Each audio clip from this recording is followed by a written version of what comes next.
Boa tarde, pessoal.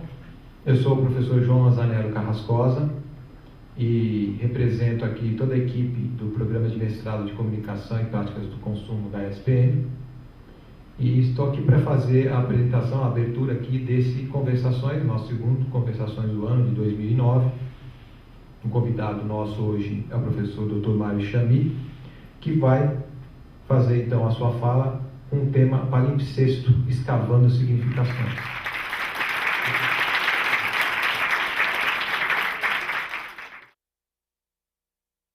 Então eu estou pensando aqui, para minha segurança relativa, fazer uma espécie de auto-case, falar mais ou menos de mim mesmo, de alguma experiência minha, que tenha tido alguma, não direi importância, mas alguma ressonância, pelo menos em termos datados, por volta do fim da década de 50 e início da década de 60, na cultura literária e na cultura brasileira.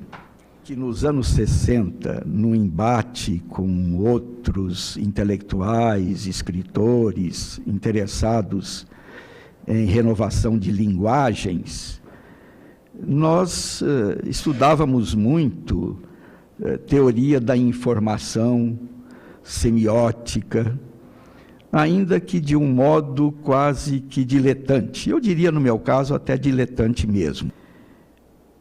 E eu me lembro que, em termos heurísticos, havia a enunciação de alguns pressupostos muito estimulantes. Primeiro,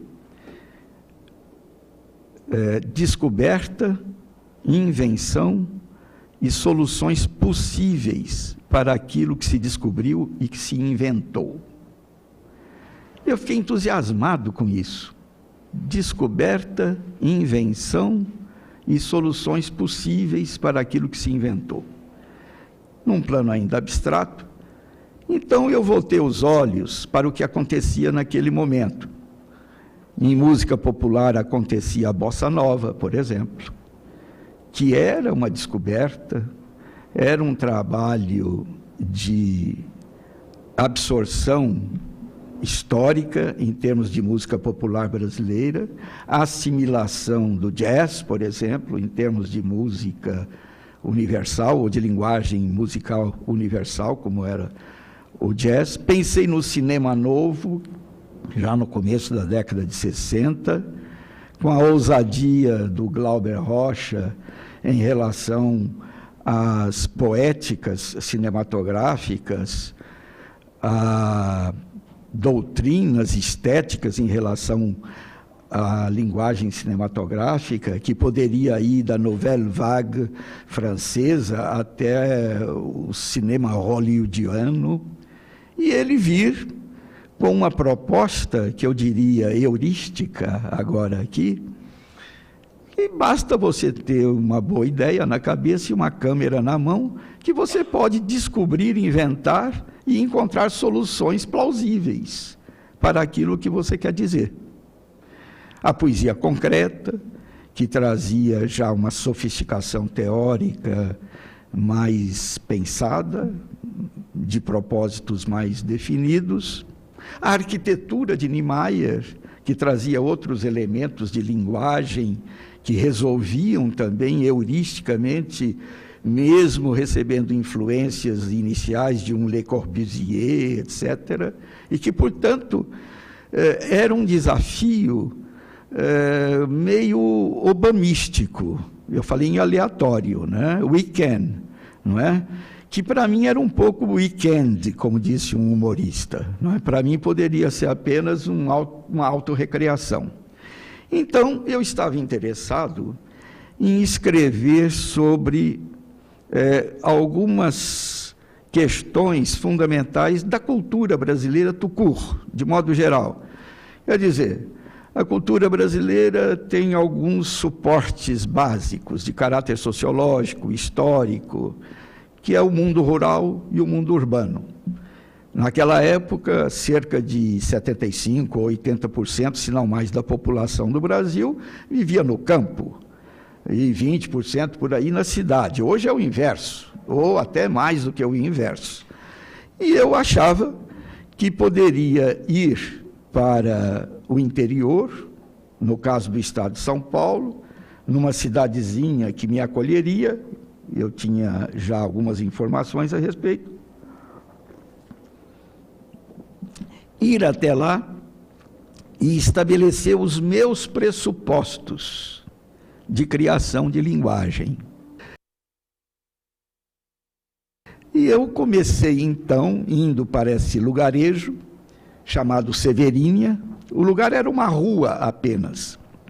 E eu fui morar, naturalmente, na roça, vivendo a mesma situação dos roceiros, dos chamados colonos na época, que depois poderiam ser os boias-frias, etc. E estabeleci os meus pressupostos. Para escrever o meu livro, e seria um livro de poemas, uma coisa um pouco inédita na tradição lírica brasileira ou de língua portuguesa, ir a um lugar, levantar as condições de realidade daquele lugar, depois filtrar esse levantamento e, a partir daí, me predispor a entregar-me a uma sensibilidade poética de comunicação. Então, os 3 pressupostos, para dar outro salto, que eu estabeleci para mim mesmo, é o seguinte: eu tenho que esquecer a minha formação literária. Eu tenho que esquecer teorias de literatura, teorias estéticas. Mallarmé não vai me ser útil aqui, porque eu pretendo ouvir as pessoas, ver como vivem, participar intensamente da vida delas, através de algum meio que me permita identificá-las bem ou conhecê-las razoavelmente bem. E descobri que esse meio era a palavra. Então, como Guimarães Rosa fez, sem qualquer comparação, heresia, permitido, né, a pessoas absolutamente insignificantes, e as pessoas insignificantes, quando têm uma oportunidade de falar assim, acreditam e têm o direito de acreditar de que Deus ajuda os inocentes. Então, eu também peguei meu caderninho e fui lá e comecei a ouvir os colonos, o que eles diziam, a conhecer o vocabulário da área, a área rural representada ali. Anotei em cadernos e cadernos, logro, lucro, colono, meeiro, safra, colheita, cova, plantio, um vocabulário daquela área, através do qual conviviam, se identificavam e tinham a sua visão das coisas, eu diria a sua visão do mundo, não é? Selecionado este vocabulário geral, eu disse, bom, o que eu faço com ele? Eu percebi que aquele vocabulário geral era desordenado, era acumulado. Não havia nenhuma coordenação, nenhum elo entre logro e plantio, entre colono e carreador, entre capataz e arroz. Pensei comigo, então eu devo, desse vocabulário geral, que já está me identificando a área em que eu me encontro, e essa área vai substituir eventuais temas ou eventuais assuntos. Eu diria, um pouco presunçosamente, que o poeta tradicional, pelo menos naquela época a gente pensava assim, escreve sobre temas ou sobre assuntos, escreve sobre o amor, escreve sobre Eros, escreve sobre Thanatos, escreve sobre a esperança, a desesperança, sobre temas. Eu não vou escrever sobre temas, eu vou escrever sobre áreas, sejam elas sociais, exteriores, sejam elas interiores, sobre a angústia. Qual a área da angústia que eu posso levantar através da palavra. O vocabulário que me faz me aproximar da angústia, como me faz me aproximar do sistema agrário brasileiro ali. A palavra como mediadora, como corpo vivo, com quem eu convivo, dialogo, e através desse diálogo eu posso chegar a concepções das coisas. Então, eu preciso selecionar. Do vocabulário geral, selecionei aquelas palavras que, para mim, teriam uma significação necessária e suficiente para eu elaborar o meu texto. Bom, então, o segundo pressuposto meu era: obtido o vocabulário da área, selecionado desse vocabulário, aquele repertório de dados com os quais eu posso começar a elaborar um texto, o que devo fazer em seguida? Qual é o meu próximo pressuposto? O meu próximo pressuposto é o ato de compor. É compor alguma coisa com algumas dessas palavras. Então, estas palavras referem-se ao plantio, essas palavras referem-se à safra, essas palavras referem-se à colheita, essas outras referem-se à compra e venda do produto colhido. E fui compondo os textos setoriais, digamos assim, a partir dessas palavras. Isso significa que elas deixariam de ser desordenadas, elas acabariam de ser cúmplices umas das outras, no sentido de me permitirem criar uma mensagem que seria minha, subjetiva, uma projeção subjetiva minha, encaminhando essas palavras para algum discurso, para alguma comunicação em termos poéticos. Então, com as leituras e com os debates dos anos 50, 60, aquela atmosfera toda polêmica, bifurcada, etc., não é? Eu descobri que, na verdade, o que eu tinha que fazer era um exercício de codificação, daquele meu repertório de dados que eu já tinha selecionado. E que, para codificar, antes de tudo, eu teria que partir de um ponto de vista, de uma ideia, de uma perspectiva qualquer. E eu, então, abri os braços e recebi a visita das minhas leituras em termos de semântica. Eu tinha que ter um núcleo semântico prévio. Prévio, não digo, mas um núcleo semântico que correspondesse ao que eu pudesse pensar daquela situação através daquelas palavras. Então, eu vi que para eu codificar ou compor um poema meu, eu precisava ter um eixo significativo, fundamental, que eu vou chamar um eixo semântico. Semântica como o estudo das significações possíveis das palavras, para simplificar, para não ficar fazendo teoria literária, não é? No momento em que eu tivesse esse eixo seria como que imantado, ele atrairia esses vocábulos para as suas conexões. E se eu começasse a chamar as palavras de signos, porque elas tinham significação suficiente para comunicar um conteúdo qualquer, eu comecei a pensar em que as palavras eram signos que se conectariam em função desse ímã, que era o eixo central da ideia fundamental que eu deveria passar ali no meu texto. Isto muito solitariamente, lá em Cajubi, ou melhor, Cajubi é o lugarzinho onde eu nasci, não merecia essa minha visita, porque Cajubi só tem uma baldeação que deve ser para o inferno, não é? Entendeu? Severínia me lembrava o meu amigo João Cabral, com quem eu já me correspondia, que eu brincava com ele: você fez morte e vida severina, eu vou fazer morte severínia, porque eu não tenho o seu talento, etc. e tal. Então, o que acontecia? Eu estabeleci, portanto, um eixo semântico, mas para que as palavras, como mariposas, não é, voassem em torno dessa lâmpada, lembrando a Dona Irã Barbosa, não é, ela girasse em torno dessa lâmpada, eu tinha que rever o meu conceito de sintaxe.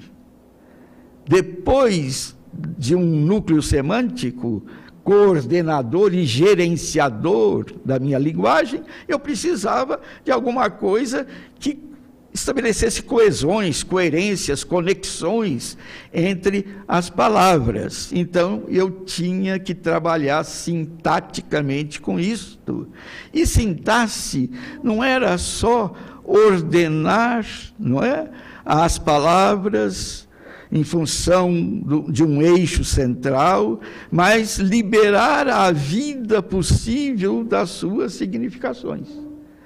Estabelecer, portanto, uma composição em que a palpitação da vida do campo, mediada pelas palavras, estivesse presente no texto. Eu tenho que, não é, incorporar no corpo do texto, o texto como um organismo vivo, tanto quanto as palavras, as condições de realidade dele, da realidade a que ele se refere.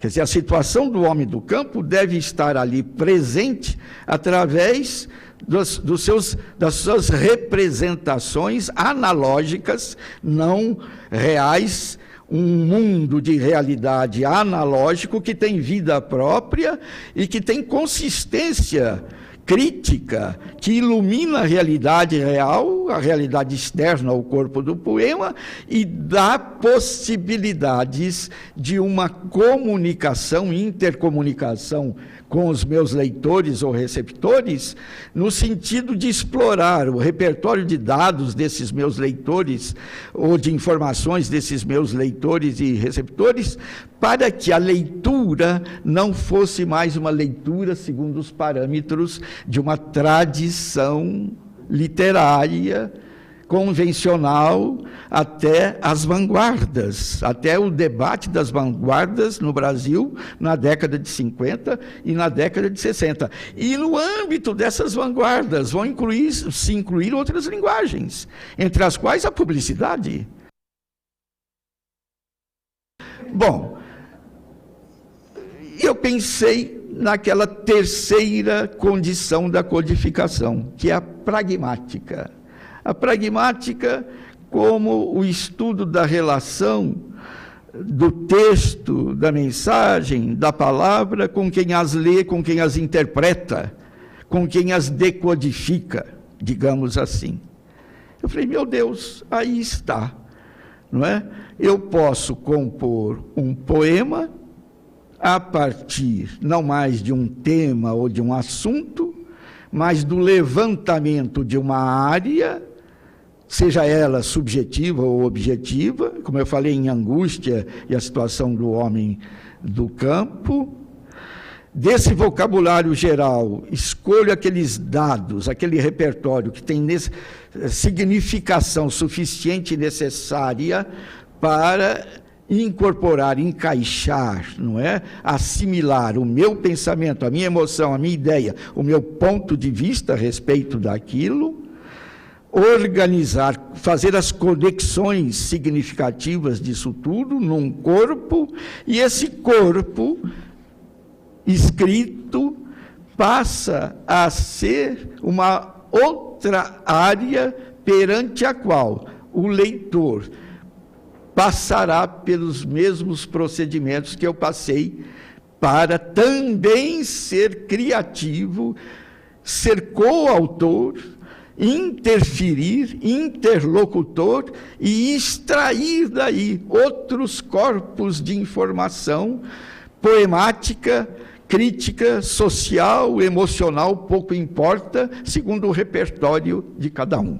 A palavra que pode sintetizar tudo isso é praxis, no sentido mesmo grego, original, não é, de ação, de poesia, não é, de poética, praxis, no sentido de se fazer e se refazer constantemente as coisas em busca de novos, inesperados, originais significados.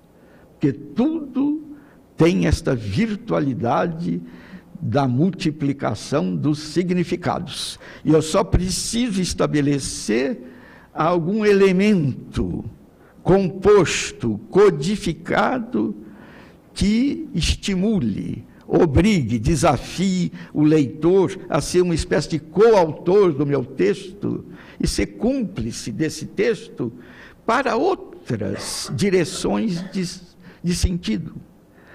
Ou seja, o poema é um produto que produz. O poema não é simplesmente uma informação adormecida da qual eu tiro algumas conclusões. O poema praxis, que é a minha concepção de poesia, não é? Fiz toda uma obra nesse sentido, escrevi livros de reflexão crítica nesse sentido, como este aqui, que é Caminhos da Carta, uma leitura antropofágica da Carta de Pero Vaz de Caminha, em que eu estou adotando este método praxis, explorando linhas de força do pensamento antropofágico do Oswald de Andrade.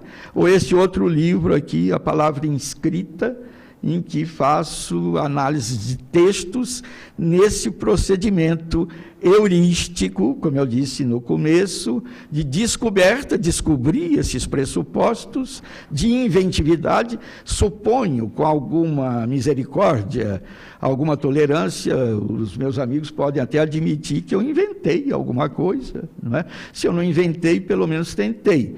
E às vezes, se não consegui inventar, fiz uma invencionice, o que é a antessala da invenção. Eu posso chegar lá um dia, quem sabe, não é, na sala real das coisas inventadas para soluções possíveis, para a multiplicação de aberturas novas, semânticas, de novos núcleos, novas organizações sintáticas e novas leituras pragmáticas, que é isto que faz com que alguma coisa tenha um mínimo de consistência.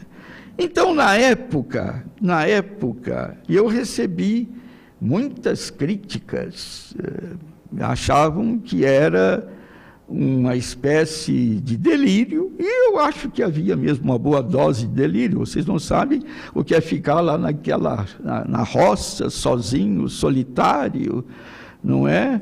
Não posso me queixar tanto. A Dorinha, às vezes, me levava uma pamonhazinha de vez em quando. Né? Não tenho direito de ser tão, assim, pessimista. Mas eu fiquei um tempo lá como um sacerdote.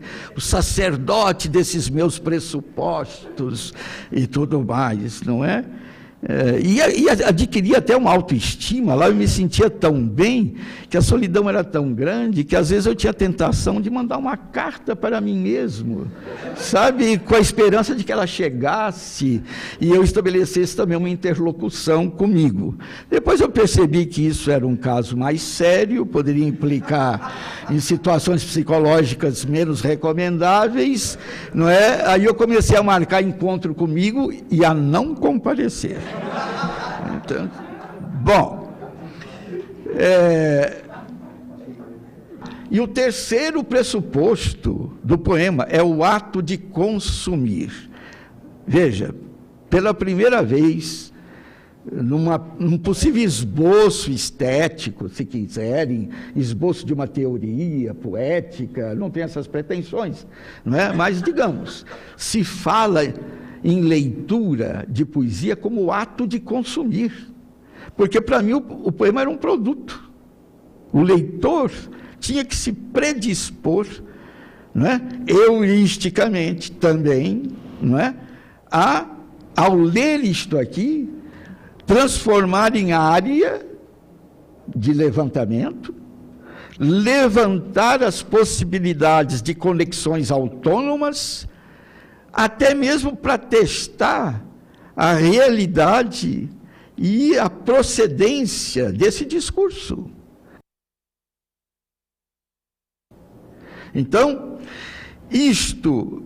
eu tive um debate muito forte, uma crítica, uma desavença até quase pessoal com os concretistas, pessoas muito inteligentes, talentosas, mas que fazem tudo ou faziam tudo em equipe. É difícil assim, não é? Cortam relações em equipe, entendeu? Amam em equipe, entendeu?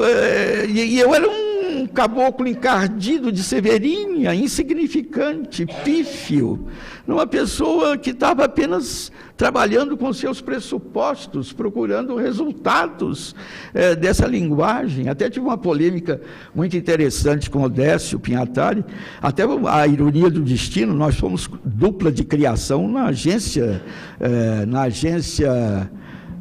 do Hugo Abreu Ramos, Panam Propaganda. Eu fazia com o Décio dupla de redação. Quando eu publiquei Lavra Lavra essas ideias, o Décio se sentiu como Freud diante de Jung, é o demônio. Entendeu? Você não pode, você está expulso desse negócio.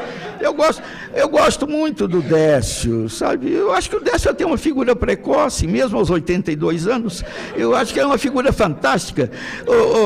E tivemos polêmicas extraordinárias, mas às vezes nós nos esquecemos que estamos rompidos.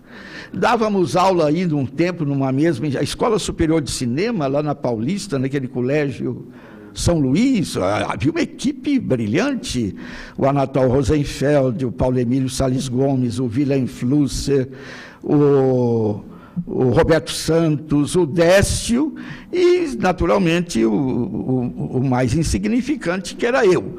Né? E, às vezes, a gente cruzava ali pelo corredor, ele, às vezes, dizia, boa noite, eu dizia, boa noite. A gente disse, não, desculpe, eu esqueci que nós estamos rompidos. Eu falei, pois não, muito obrigado, foi bom você me lembrar, e tal, essa coisa toda, não é? Havia coisas assim, situações muito pitorescas. Hoje, com a velhice, talvez a gente tenha uma outra visão disso.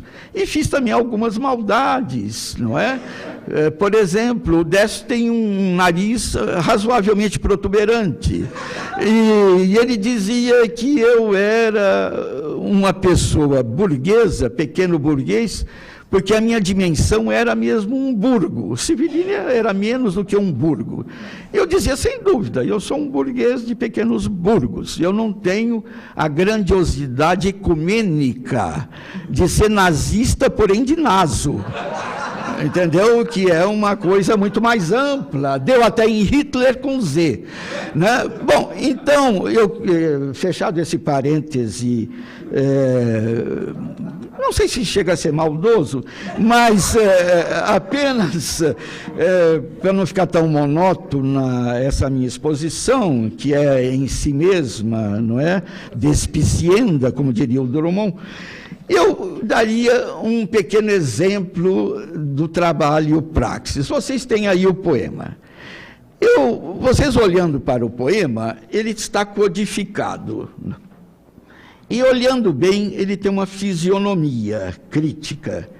Tem esses blocos maiores, de 6 linhas, não vou chamar de verso, e esses menores, seriam dísticos, nesse outro bloco de 2 linhas.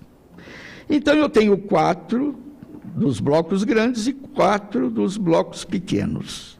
Se eu, por exemplo, tiver uma leitura única do poema, eu vou ver que é uma área cheia de setores e de intradiscursos e de discursos que estão embutidos, que estão inscritos. Aí a palavra palimpsesto começa a adquirir algum sentido, porque eu não falei dela até agora, mesmo porque o título nasceu assim, quando me convidaram, que título, que não título, eu falei, não sei, quem sabe fazer uma coisa palimpsesto, com palimpsesto.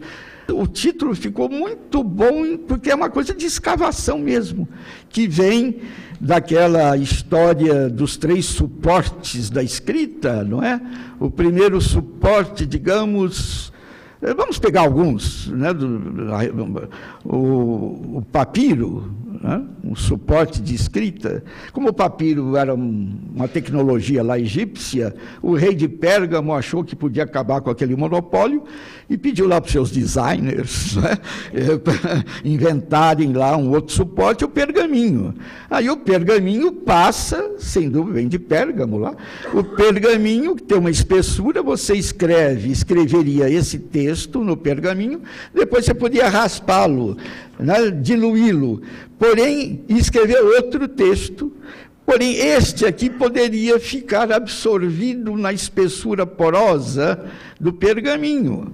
E depois, com uma escavação, você poderia não recuperar o poema inteiro, mas poderia recuperar fragmentos que lhe dariam informações suficientes, ou meras palavras, para uma visão histórica daquele texto e do seu contexto, não é real, e que, portanto, a ideia de palimpsesto, que hoje é uma figura de linguagem, mas que é uma técnica poderosa, e eu fazia este palimpsesto, não é, de uma maneira minha própria. Então, lendo o poema, compra e venda.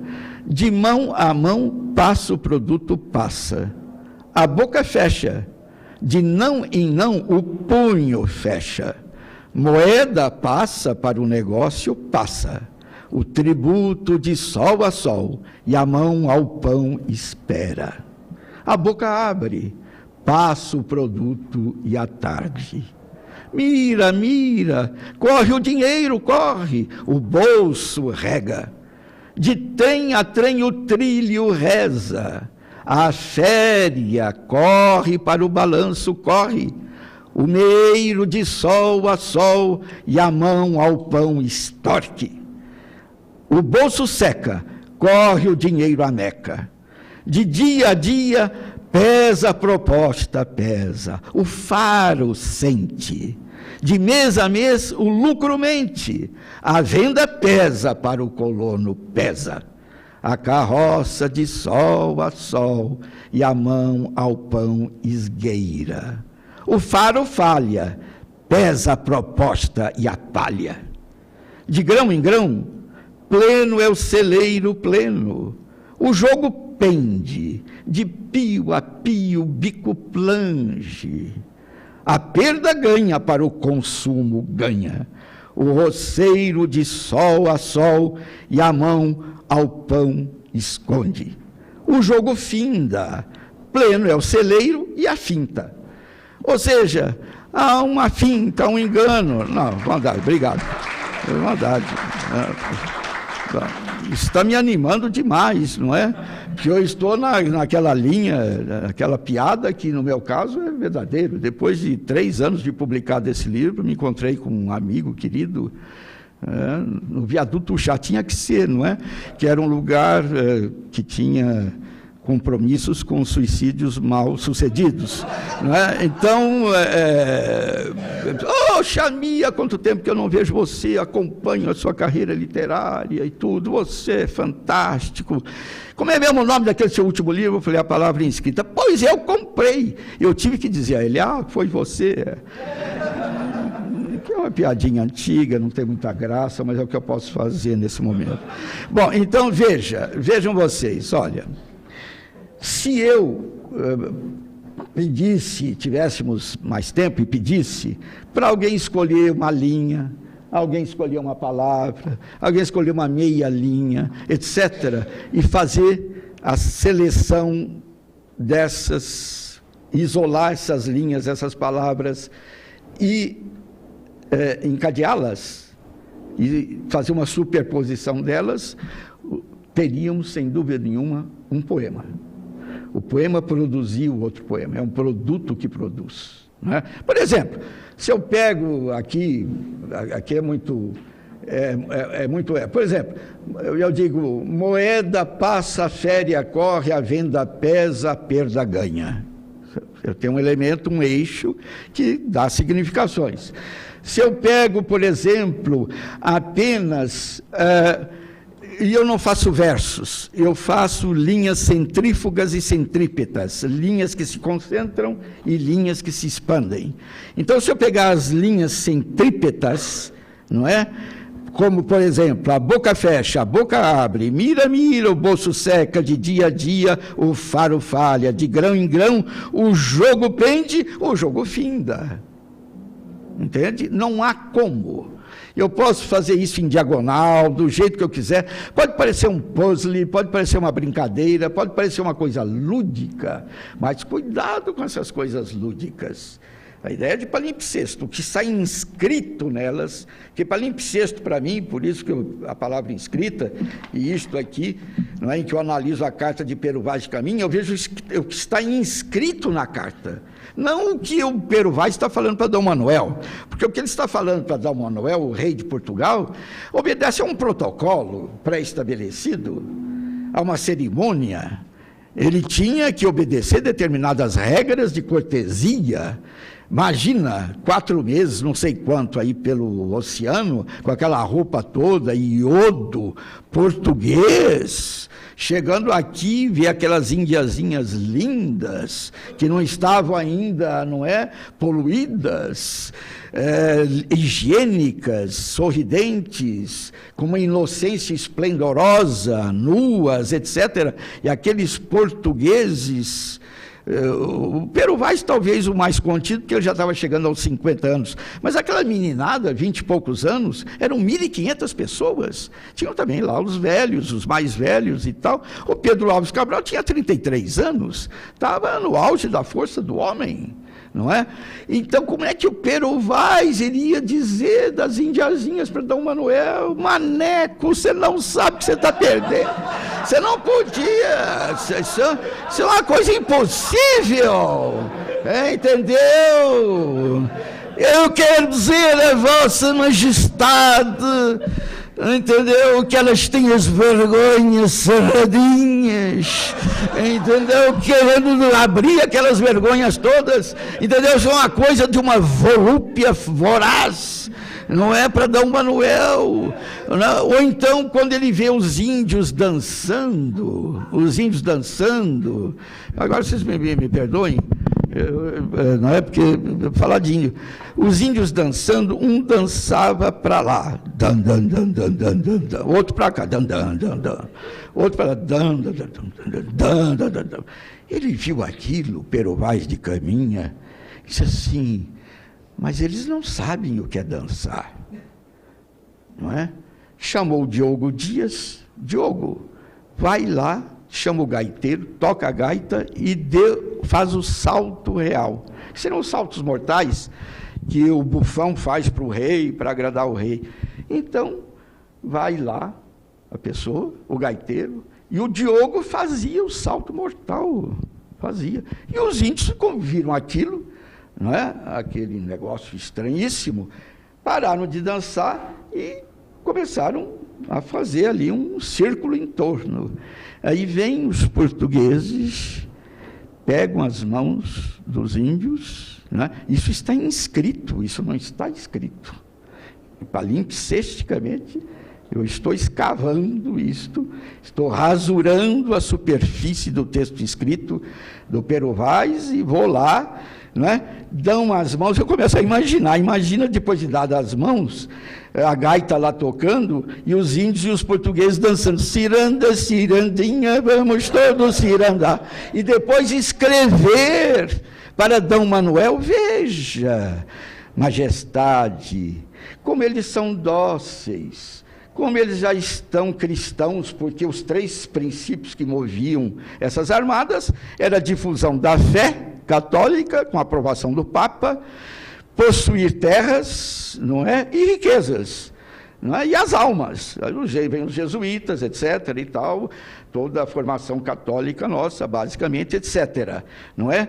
E achar que aqueles índios não tinham noção de sociabilidade, que eram mônadas isoladas, indivíduos que agiam meio catatonicamente, não é? Um tropeçava no outro, ou qualquer coisa, e que não tinha um centro de comando, ou de poder, ou de laços, formando uma comunidade, sem entender que há níveis e níveis, não precisa nem dizer isso, níveis e níveis de comunidade, ou seja, não reconhecer a diferença do outro e assimilar esse outro, não é, ao seu sistema fechado. Por isso que eu costumo dizer, ou o sujeito presta, ou é sistemático, entendeu? Não há muita solução, entende? Então, o que acontece? Isso que está lá inscrito é uma verdade portentosa. E se vocês tiverem a caridade, a paciência, a tolerância, de depois com calma fazerem essa experiência, vocês vão ver que há dimensões e dimensões de um problema fundamental que foi levantado ali daquela área. E isso começou a ter efeitos históricos. Por exemplo, isso influenciou em dança, influenciou até em música popular. Não vou ler, não vou cansar, porque já vou terminar de falar. É o caso da construção do Chico Buarque. É o mesmo procedimento. Eu conversei com o Chico a respeito disso, na época, etc. É o mesmo procedimento. Porque ele, de repente, percebeu que a área da construção civil levava a situações humanas terríveis. De repente, um operário da construção que quisesse construir a sua vida, sair daquela situação terrível, etc., não é? Ele não conseguia. Ele tinha sempre barreiras, impedimentos, etc. Tanto é que a letra dele, não é, termina sempre cada verso com uma palavra proparoxítona, que é como um muro intransponível. Tudo bate ali, vai, pá, bate ali, vai, pá, bate ali. Um muro intransponível. Mas se eu sou coautor, eu começo a interferir, eu vejo que eu vou extraindo palimpsesticamente outras realidades que estão ali embutidas, escavando outras significações que afloram e que apresentam um panorama crítico de uma realidade social que vai além do problema daquele pobre indivíduo que acaba sendo um estorvo para si mesmo, e até irônica e sinistramente, um estorvo até para a sociedade. Porque à medida que eu vou extraindo de lá outros poemas, como coautor, etc., eu tenho 3 conclusões. O Chico poderia gravar 15 long plays na época. Tanto é que ele faz um long play só com construção, uma face daquela pizza enorme, que era o long play, só com construção, né? E uma hora ele morreu na contramão, atrapalhando o tráfego. Depois ele morre atrapalhando o público. E depois o sujeito, que falta de comedimento, atrapalha o sábado. Entendeu? O dia todo do lazer de uma sociedade inteira. Então, vejam as dimensões que essas coisas podem atingir quando se trabalha na base desses pressupostos heurísticos, da descoberta, da invenção e da criação das significações possíveis para as coisas. Eu acho que, no plano, por exemplo, do consumo de linguagens, da absorção desse consumo, e transpondo isso, e encerro aqui, transpondo isso para a publicidade, por exemplo, a linguagem que promove um produto pode suscitar um uso meramente funcional do produto, operacional, pode suscitar um uso ritualístico desse produto e pode suscitar uma integração desse produto num estilo ou modo de vida. Então, eu acho que numa escola de propaganda e comunicação, estas questões de linguagem, até para uma produtividade, não é, do discurso publicitário, que quer seduzir lá o consumidor, como provavelmente essa experiência possa ter interessado algum leitor com outra perspectiva das coisas, tudo isso pode ser interessante e útil. Muito obrigado e desculpe por ter me alongado.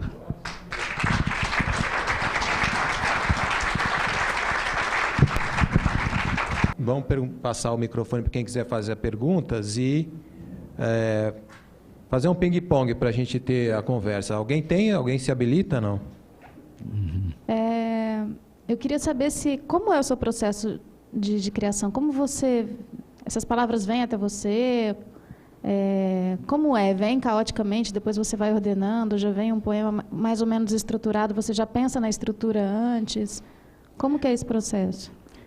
Olha, eu diria que é bastante indefinido, por incrível que pareça, não é? Quando eu fui escrever o Lavra Lavra, eu adotei esse procedimento, isso que eu, de um modo assim ligeiro, expus aqui.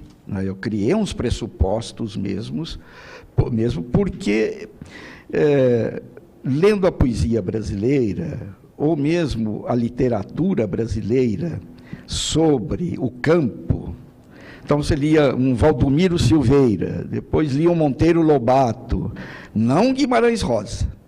Eu acho que, agora, vocês podem, não é, me torpedearem aqui e tal, e dizer que eu realmente estou fora de controle. A coisa é a seguinte, mas, guardadas as enormes proporções, as diferenças, eu fiz o que o Guimarães Rosa fez. O Lavra Lavra estaria, em termos de projeto, para a poesia brasileira, como o Grande Sertão Veredas está para a prosa. Aliás, houve um crítico que até escreveu isso, eu não reproduzo isso, não sei porque que eu estou dizendo aqui, a idade, não estou dizendo isso, mas é verdade, guardadas as proporções, etc. Como, digamos, atitude, como atitude criativa ou crítica, como você quiser. Agora, a minha experiência pessoal é a seguinte, os meus 3 primeiros livrinhos eram livrinhos estimulados pela leitura. Eu era um poeta que, digamos, repercutia, não sei se está correto dizer isso, que respondia e correspondia às minhas leituras poéticas. Então, o meu primeiro livro, quando descobri Fernando Pessoa, eu tinha 17 anos, né, eu publiquei com 18, 19 anos, Espaço Inaugural, não é? E o equívoco se espalhou, não é? Ganhou até um prêmio, não tenho culpa, não é? Mas era como que se eu estivesse parafraseando, comentando ou repensando o tema, né? Os temas. Eu fiquei impressionado há pouco tempo, eu comecei a ver os temas dos meus primeiros 3 livrinhos, que é Espaço Inaugural, O Lugar e Os Rodízios, não é? Estava vendo esses livrinhos e eu vi como eles remodelavam ou, digamos, rearticulavam leituras que eram transitivas. Vejo colegas da geração, da mesma geração da época, que fazem a mesma coisa naturalmente, imprimindo a sua marca pessoal, e que é uma forma legítima de você fazer poesia. Eu estava, portanto, no mundo de uma tradição previsível, né, de criação literária. Eu não tinha estabelecido nenhuma ruptura com esse processo. Depois que eu estabeleci, é difícil falar isso, né, a ruptura, fica parecendo uma presunção, mas nós estamos aqui, somos amigos, ninguém espalha isso. Quer dizer, depois que eu estabeleci essa ruptura de mim para comigo, ficando 2 anos e pouco lá, convivendo, para escrever o livro, não é? Aí eu fiz o pós-fácil, que era um manifesto da poesia praxis. Eu achei que havia um modo novo de você... Não é poesia, viu, no sentido de texto, de você elaborar mensagem, de escrever um texto praxis, um texto que se produz, se reproduz, se reinventa, etc., etc., etc., com a interferência do leitor ou não. Então, o que acontece? Isto como que ficou incorporado, é gozado. E ficou uma coisa mais ou menos, eu posso dizer, até automática. Os meus últimos livros têm todos os resíduos desses pressupostos. Eu, por exemplo, estou olhando aqui, eu posso amanhã fazer um poema a pretexto dessa reunião, não é? Eu vou me lembrar de cores, vou me lembrar do calor humano, da paciência, da luz, por algum motivo, e introduzir uma ideia, um eixo semântico, digamos assim, que me leve a criar um livro. Por exemplo, o meu último livro chama-se Horizonte de Esgrimas. É uma coisa quase que patética, no seguinte sentido: eu gosto de esgrima, até a minha filha, a Lina, Eu não sei se você conhece, ela é esgrimista, né? Ela faz esgrimas, eu tenho um medo dela que você não faz ideia, entendeu? De repente pode me espetar, de repente é isso, eu coisa assim. Mas eu amo a minha filha, Lina, e a minha filha me ama, e nós nos damos muito bem, não corro risco nenhum de ser agredido por espada nenhuma. Então, eu fui assistir um concurso, né? Um concurso, um torneio, como se fosse um campeonato. Ela participava de um campeonato. E isso se dava num estádio. E a luta, e a última luta, que não foi a dela, foi na hora, assim, de um crepúsculo, sabe? Em que tinha lá no fundo aquela luz mortiça, não é? O sol caindo, e os dois esgrimistas. E interessante que as esgrimas, elas, para mim, na minha ótica, né, elas pareciam que adquiriam um relevo lá como se elas estivessem filmadas, reproduzidas lá no horizonte. Então me veio um horizonte de esgrimas, me veio esta coisa. Eu comecei a pensar em horizonte de esgrimas, eu vi que a vida é um horizonte de esgrimas. Nós estamos esgrimindo aqui. O aluno, o professor, lutar pela vida, o trânsito, todas as situações axiais, vamos dizer assim, fundamentais, né, nucleares da vida, é de embate, um embate silencioso, um embate explícito, um embate cinematográfico, um embate cotidiano. Não é aquele maldito Ronaldo não podia ter marcado aqueles 2 gols contra o meu Santos, é um embate terrível, essa coisa toda, você entende? E eu comecei, então, a ampliar essa área, essa coisa, e fiz um livro inteiro. E, curiosamente, né, a cada momento no livro, esse verso aparece, não é? Não sei o quê, num horizonte de esgrimas. Não sei o quê, é recorrente. É uma coisa... Eu gosto muito de música. Por exemplo, eu acho que um poema como esse, ou o Lavra Lavra é um livro que é um poema. É um poema de 120, 130 páginas, que se decompõe em fragmentos que viram poemas autônomos, que produzem outros poemas autônomos, não é? É uma experiência, está aí, não é? Eu acho que ainda não teve uma leitura adequada, não é? Na crítica brasileira. Então, o meu método, portanto, passa a ser esse método mais indiferenciado, em que eu já estou num estágio em que o que eu aprendi, eu virtualizo conforme o interesse, o motivo, o acaso. Eu não tenho mais parâmetros assim, eu trabalho dessa maneira ou dessa outra maneira. Por exemplo, vou lançar um livro agora, daqui a 2 meses, que é a Pauliceia dilacerada. Entendeu? Não é a Pauliceia desvairada. E é o Mário de Andrade, fazendo um monólogo póstumo. Veja, eu entrei na alma do homem, eu não sei como, mas eu entrei na alma, eu lendo muito Mário, as cartas dele, a queixa dele. Ele foi demitido pelo Prestes Maia. O Prestes Maia é visto como um grande prefeito. E depois de eu analisar bem, eu acho que o Prestes Maia fez um mal terrível para São Paulo. Ele, o Abrão Ribeiro, até o Faria Lima, que são vistos por quê? Porque eles privilegiaram, não tiveram no momento a visão que outros prefeitos tiveram no metrô, pura e simplesmente. No transporte subterrâneo para a cidade de São Paulo, eles apostaram na superfície marginal, fazer marginal no Rio Pinheiros, essa coisa. Isso é um crime. Entendeu? Isso é um crime, se acaba com o entorno, acaba com tudo, não é?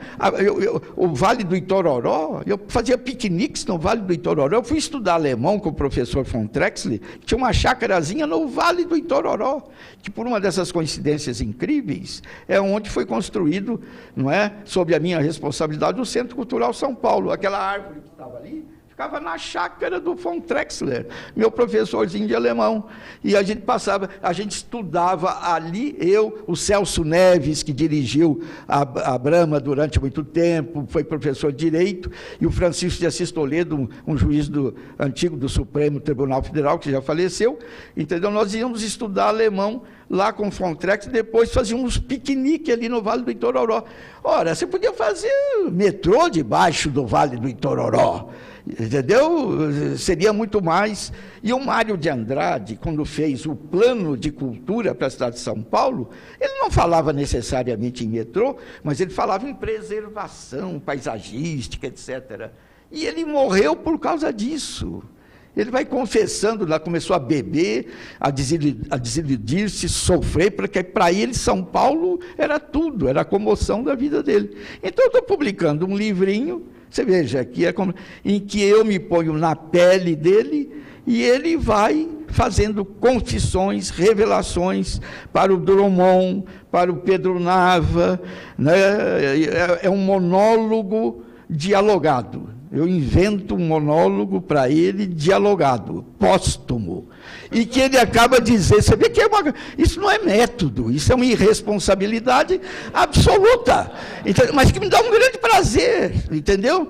Então, o que acontece? Que é o prazer da escrita, o prazer da leitura, o leitor que mergulhe palimpsesticamente lá, faça o que quiser, extrai a conclusão que quiser, não é? Porque a comunicação, no momento em que você fica num ferrolho sistêmico, é uma coisa terrível, né? Você tem que abrir fronteiras. E o que é curioso é que ele acaba dizendo que a memória viva mesmo de São Paulo é o cemitério da Consolação.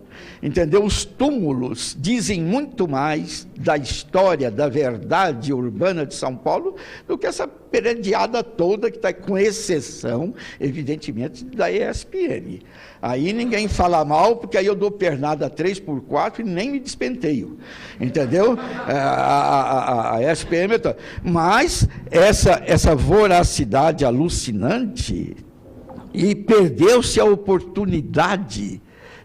Olha, Nova York tem 400 e tantas estações. Manhattan, na ilha. São Paulo tem o quê? 40 e poucas, 50? Agora o coitado do Serra aí, como é que chama? Do prefeito, estão correndo atrás do tempo perdido. Né? E os danos que isso causa para o cidadão, para as cívitas, não é? Então é o Mário de Andrade, eu não tenho culpa, você fala, resolva com o Mário de Andrade, mas foi você que escreveu, não vou dizer que foi o Chico Xavier, é verdade, mas eu tive um mistériozinho aí estranho, que eu achei, fiquei condoído das confissões do Mário, e transformei num livro, entende? Não sei se eu respondi. Não tem um método específico, a resposta seria essa. Podia ter dito isso. Em homenagem ao nosso querido mestre, o Conde de Keyserling, viu a amada criatura? Olha, o Conde de... Eu adoro essa professora, essa menina, uma cineasta competente, extraordinária, tem um trabalho maravilhoso. Então é o seguinte... O Conde de Keyserling, que teve um prestígio, aquele grupo de filósofos que depois perderam o prestígio, Keyserling, Berdyaev, Jaspers e tal, não é? Eles foram perdendo, mas era uma leitura muito... Até hoje eu releio alguns deles, eu gosto muito. E ele foi convidado para fazer uma palestra em Harvard, uma palestra sobre filosofia, né? No setor de teologia. Toda a congregação presente na sala de palestra, como se fosse aqui, toda a congregação, e o Dean, não é? Como se chama? O reitor da universidade, todo mundo com beca e tal, e o filósofo, o Conde. E o tema dele era a imortalidade da alma. E ele tinha 50 minutos para falar, não é? E começou a fazer a palestra, meia hora e tal, e nada de imortalidade da alma, nada de imortalidade, e a congregação, os estudantes de teologia, e todo mundo um pouco preocupados com aquilo, e ele falando.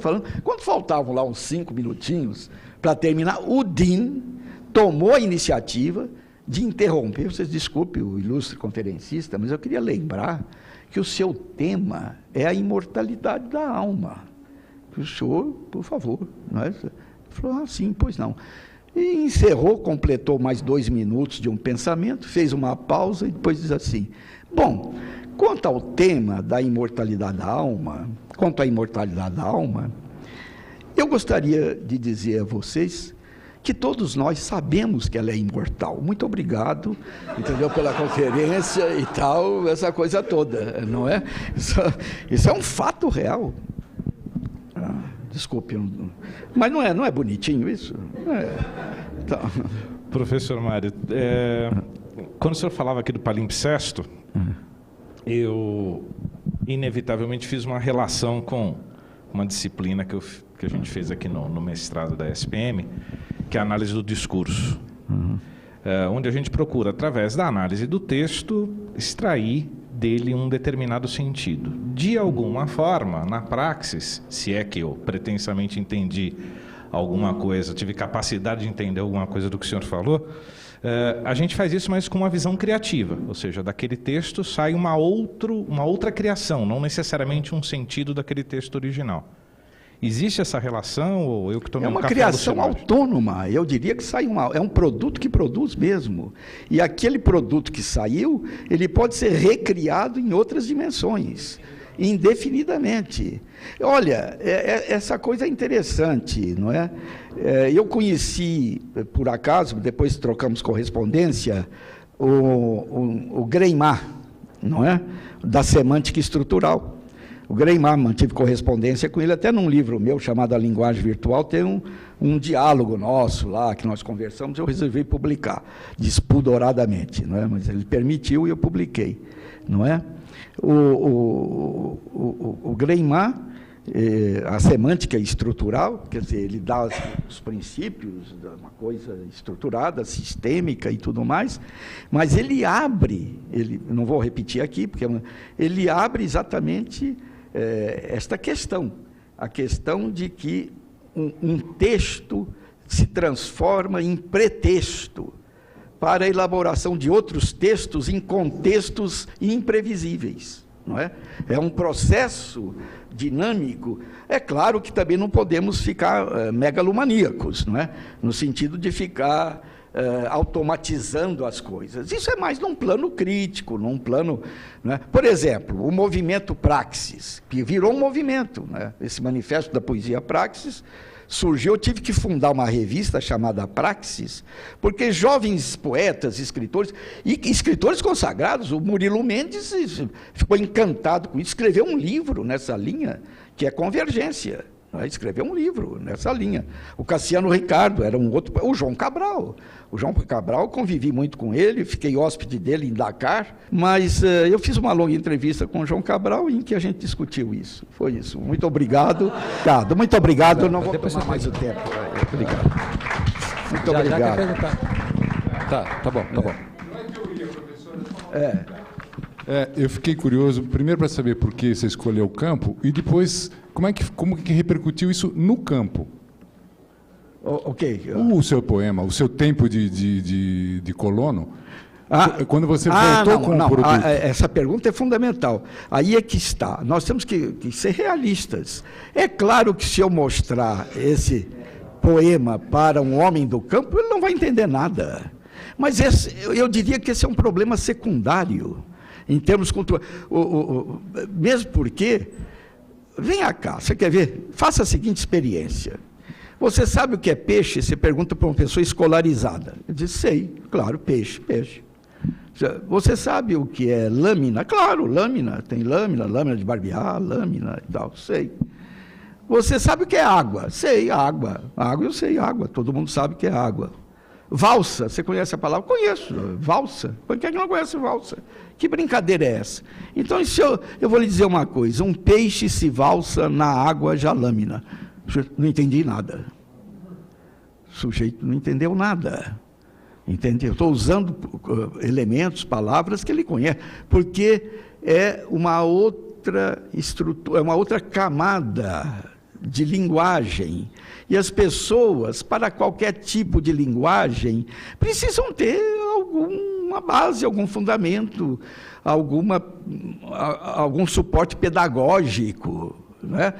Isso é a realidade. Esse negócio de dizer que... Olha, eu costumo dizer o seguinte, poeta que me escreve, viu? A rosa é bela e perfumada, eu pego o poema e jogo pela janela, sabe? Eu me sinto insultado, sabe? Eu sei que a rosa é bela e perfumada, entendeu? Você precisa trazer novas possibilidades de conhecimento, de abertura, de valores, de inteligência, de percepção, não é? Eu fiz um poema de que o Manuel Bandeira gosta muito e terminou a apresentação, foi a última coisa, ele termina a apresentação da poesia brasileira falando desse poema, não é? Pode ver as edições novas. Então, eu perguntei uma vez para um colono de roça, por que você não vai para a cidade trabalhar? Ele me disse assim, vamos? Você não vai para a cidade trabalhar? Eu não. Por quê? Esfarfar no asfalto? Eu não. Como? Eu não vou me esfarfar no asfalto. Como? Eu não vou me esfarfar no asfalto. Eu fiquei com aquilo. Aí eu descobri, eu não vou me esfalfar no asfalto, que é um resquício quinhentista português, como Guimarães Rosa levantou também no interior da Bahia, no interior de Minas Gerais. Quando eu vi aquilo, eu fiz lá o verso diz assim, o esfalfar do asfalto, falto de ar ao nível do azul sensível. E levei para ele.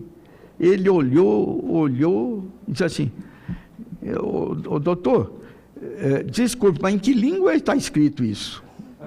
Não entendeu absolutamente nada. Tinha o esfalfar do asfalto e tal. E com razão. Por isso que eu costumo dizer que livro meu, quando eu entrego para as pessoas, eu peço para elas guardarem apenas como lembrança. Porque livro meu eu só escrevo, eu também nunca leio. Eu estou solidário com os meus leitores. Muito obrigado. Obrigado, professor.